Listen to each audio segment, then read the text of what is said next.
আজকে আপনাদের সাথে শেয়ার করছি। এগুলি সব গরুর মাংসর কালা বোনার মশলা। কি কি দিতে হবে, এখানে এলাচ, দারচিনি অনেক কিছু আছে।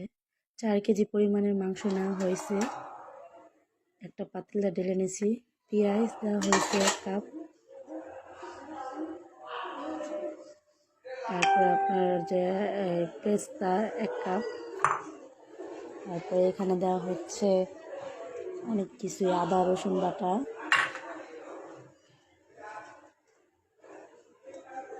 লং, দারচিনি,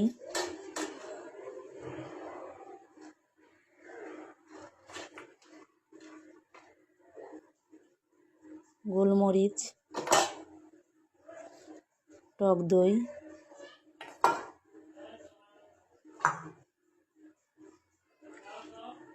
সয়াবিন তেল,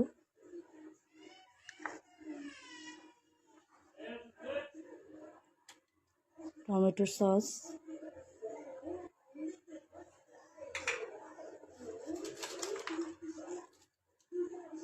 চার পাঁচটা তেজপাতা,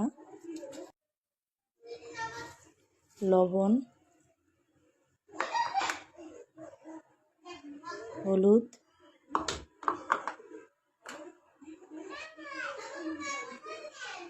ও মরিচ 3 চামচের মতো,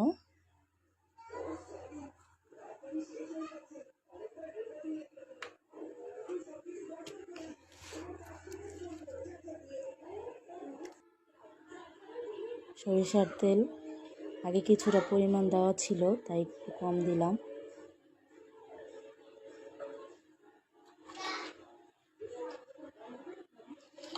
এগুলোর কি বলে আমার শিওর জানা নাই।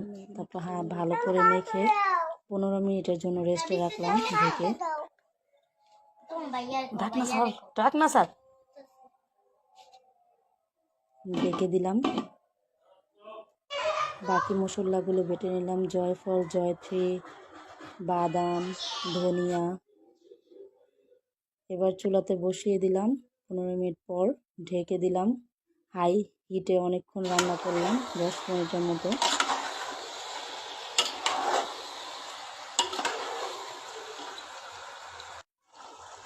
তারপরে যে বাটা মশলাগুলো, বাকি মশলাগুলো সব দিয়ে ফেললাম। ভালো করে নাড়াটাড়া দিয়ে আর অনেকক্ষণ কষিয়ে ভালো করে কষালাম। ফুটন্ত গরম পানি দিয়ে দিলাম 4 কাপের মতো।